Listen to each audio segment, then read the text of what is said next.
Hello friends, मैं हूं आपका दोस्त संदीप और स्वागत है आपके मेरे चैनल में जिसमें हम डिस्कस कर रहे हैं थ्योरी ऑफ कंपटीशन पर।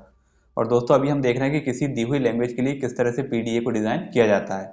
जैसा कि आप यहाँ पे देख रहे हैं कि जो लैंग्वेज हमको दी हुई है उसमें ए की पावर एन है, B raise to M, C raise to M, D raise to N, where N M greater than equal to one. That means N और एम की जो वैल्यू है वो कहाँ से स्टार्ट होगी, वन से स्टार्ट होगी। लेकिन यहाँ पे जरूरी नहीं है कि जितनी बार ए आए उतनी ही बार बी आए। यहाँ पे यदि आप देखें तो जितनी बार ए है उतनी ही बार क्या आएगा, डी आएगा, और जितनी बार बी आएगा उतनी ही बार सी आएगा। मीन्स ए और डी की जो नंबर ऑफ ऑकरेंस है वो बराबर रहने वाला है और बी और सी का ऑकरेंस बराबर रहने वाला है। तो यहाँ पे जो स्ट्रिंग है कुछ इस तरह से बनेगी, जैसे यदि हम लिखें तो ए बी सी डी, ये यहाँ पे बन सकता है क्योंकि यहाँ पे एन और एम सबकी वैल्यू हमने क्या रख दी है, वन रख दी है। ठीक है, इसके अलावा यदि हम यहाँ पे ए लिखें तब ए को हमने कितनी बार लिखा है, दो बार। बी को एक बार लिखा है, यदि बी को एक बार लिखा है तो सी भी कितनी बार आएगा, एक ही बार आएगा। लेकिन डी कितनी बार आएगा, दो बार यहाँ पे आएगा। ठीक है, इसी तरह यदि ए एक बार है, बी यहाँ पे दो बार है, तब सी कितनी बार आएगा, दो बार, और डी कितनी बार आएगा, एक बार। ठीक है, इस तरह से यहाँ पे स्ट्रिंग जनरेट होगी जहाँ पे ए और डी का जो ऑकरेंस है वो बराबर रहेगा और बी और सी का बराबर रहेगा। ठीक है, तो यहाँ पे हमको क्या करना है, मैकेनिज्म कुछ इस तरह से चलेगा हमारा। जैसे मान लीजिए हम यहाँ पे एग्जांपल ले लेते हैं कि हमारे पास ए है, ए तीन बार ए है, और बी बी सी सी है, और तीन बार यहाँ पे डी है। इस तरह से हम यहाँ पे मान लेते हैं। तो यदि यहाँ पे ए आता है तो ए के करस्पॉन्डिंग हमको यहाँ पे पुश करना है। तो यहाँ पे हमने स्टैक का टॉप में क्या है, जेड जीरो है। सबसे पहले ए आया तो हम किसको पुश करेंगे, ए को पुश कर देंगे। फिर से ए आया तो इसके करस्पॉन्डिंग फिर से हम ए को पुश कर देंगे, और यदि फिर से ए आता है तो इसको भी हम यहाँ पे पुश कर देंगे। ठीक है, बी आता है तो बी के करस्पॉन्डिंग हम यहाँ पे को बी को पुश कर देंगे, फिर इस बी के लिए एक और बी यहाँ पे पुश कर देंगे। ठीक है, जैसे यहाँ पे सी शुरू होता है, सी आता है तो हम बी को पॉप करना शुरू कर देंगे। अब सी के लिए हमने इस बी को पॉप कर दिया, इस सी के लिए इस बी को पॉप कर दिया। फिर डी के लिए किसको पॉप करेंगे, ए को पॉप करेंगे।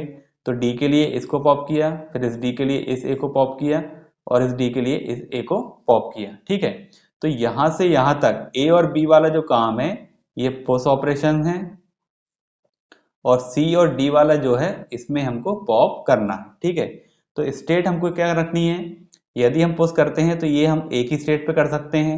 ओके, और पॉप वाला हम एक स्टेट पे कर लेंगे जिससे कि हमको कंफ्यूजन ना रहे और यहाँ पे ऑर्डर भी मेंटेन रहे। तो अब हम यहाँ पे पहले स्टेट ट्रांजिशन डायग्राम बनाते हैं। सबसे पहले हम कहाँ पर हैं, Q0 पर हैं। Q0 पे सबसे इनिशियल में हमको क्या मिलेगा, तो इनिशियल में हमको मिलेगा A, और स्टैक के टॉप पे क्या मिलेगा, Z0। तो यदि सबसे पहले इनिशियल में हमको मिलता है इनपुट में A और स्टैक के टॉप पे मिलता है Z0, तो हमको क्या पुश करना है, A पुश कर देना है। तो यहाँ पे हमने लिख दिया A Z0। फिर इसके बाद क्या होगा, फिर से हमको A मिल सकता है, फिर से हमको A मिला, लेकिन इस बार स्टैक के टॉप पे क्या रहेगा, A रहेगा। तो हमको क्या पुश कर देना है, A यहाँ पे पुश कर देना है। ठीक है, तो ये जितने भी A आएंगे वो इससे हैंडल हो जाएगा। इसी तरह फिर हमको क्या मिल सकता है, B। तो यदि हमको यहाँ पे B मिलता है तब स्टैक के टॉप पे क्या रहने वाला है, A रहने वाला है। जब पहला B मिलेगा तो स्टैक के टॉप पे क्या रहेगा, A रहेगा। तो हम क्या पुश करेंगे, BA पुश कर देंगे। ठीक है, फिर से यदि B मिलता है तब स्टैक के टॉप पे क्या रहने वाला है, B, क्योंकि ये सेकंड टाइम मिलेगा। तब हम क्या पुश कर देंगे, B पुश कर देंगे। ठीक है, तो जितने भी A आएंगे वो इससे हैंडल हो जाएंगे और जितने भी B आएंगे वो इससे हैंडल हो जाएंगे। पहला A और पहला B इन दोनों से पुश हो जाएगा। इसके बाद अब यदि मान लीजिए अब हमको मिलता है C, तो C आने के बाद हमको क्या करना है, पॉप ऑपरेशन परफॉर्म करना है। तो यहाँ पे सारा हमारा पुश ऑपरेशन परफॉर्म हो जाएगा और नेक्स्ट स्टेट पे हम क्या करेंगे, पॉप ऑपरेशन परफॉर्म करेंगे। तो नेक्स्ट स्टेट के लिए हम यहाँ पे लिखते हैं कि अब हमको क्या मिलेगा, C मिलेगा, और C जब मिलेगा तो स्टैक के टॉप पे क्या रहने वाला है, B रहने वाला है। C मिलने पर स्टैक के टॉप पे क्या है, B है, तो इसको हमको क्या कर देना है, पॉप कर देना है, और स्टेट चेंज कर अब हम आ गए हैं Q1 पे। ठीक है, अब Q1 पे जितनी बार भी हमको C मिलेगा उसके करस्पॉन्डिंग स्टैक के टॉप पे क्या मिलेगा, B मिलेगा। तो हमको क्या कर देना है, पॉप कर देना है। जब C का ओकरेंस यहाँ पे फिनिश हो जाएगा, दैट मीन्स जितने भी B थे वो क्या हो चुके हैं, पॉप हो चुके हैं। फिर क्या मिलेगा हमको, D मिलेगा, और D के करस्पॉन्डिंग स्टैक के टॉप पे क्या मिलने वाला है, A। तो यदि हमको यहाँ पे इनपुट पे D मिलता है तब स्टैक के टॉप पे क्या मिलेगा, A मिलेगा। तब इसको भी हमको पॉप करते हुए चलना है। ऐसा करते करते सारे D के करस्पॉन्डिंग A हमारे क्या हो जाएंगे, पॉप हो जाएंगे। लास्ट में यहाँ पे क्या मिलेगा, एप्सिलॉन, और एप्सिलॉन के करस्पॉन्डिंग स्टैक के टॉप पे क्या मिलेगा, Z0। तो यदि हमको इनपुट में मिलता है एप्सिलॉन, स्टैक के टॉप पे मिलता है Z0, तो इसको भी क्या कर देना है, पॉप कर लेना है। और इस तरह से जो हमारी दी हुई लैंग्वेज है, उसकी जो स्ट्रिंग है वो यहाँ पे एम्प्टी स्टैक के द्वारा एक्सेप्ट हो जाएगी। इसको हम लिख लेते हैं।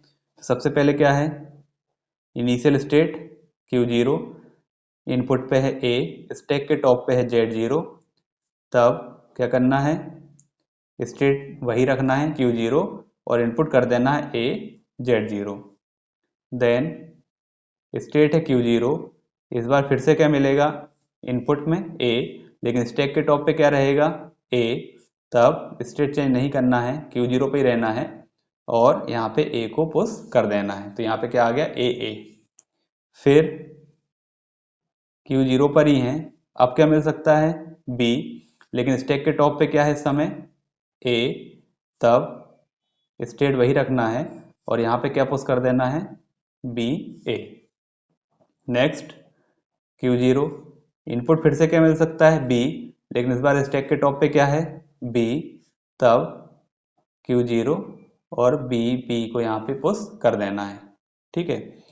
देन स्टैक स्टेट है Q0 और अब इनपुट में क्या मिल सकता है, C, लेकिन स्टैक के टॉप पे क्या है, B। दैट मीन्स यहाँ से अब पॉप ऑपरेशन परफॉर्म करना है। तो हमने यहाँ पे स्टेट चेंज कर ली Q1 और यहाँ पे पॉप ऑपरेशन स्टार्ट कर दिया।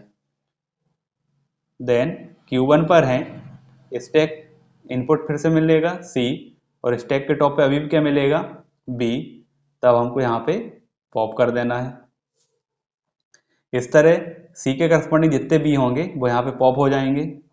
देन अब क्या मिलेगा हमको, इनपुट में D और स्टैक के टॉप पे अब क्या मिलेगा, A। इसको भी पॉप करना है, तो Q1 और एप्सिलॉन। तो जितने भी यहाँ पे D होंगे उनके करस्पॉन्डिंग जितने A होंगे वो हम यहाँ पे पॉप कर देंगे। देन लास्ट में Q1 पर ही है, इनपुट में क्या मिलेगा, एप्सिलॉन, स्टैक के टॉप पे क्या मिलेगा, Z0। तो इसको भी हमको पॉप कर देना है। That means language except by empty stack. Okay friend, तो आज की वीडियो में बस इतना ही। यदि वीडियो पसंद आए तो वीडियो को लाइक करें, शेयर करें और चैनल को सब्सक्राइब जरूर करें। Thank you.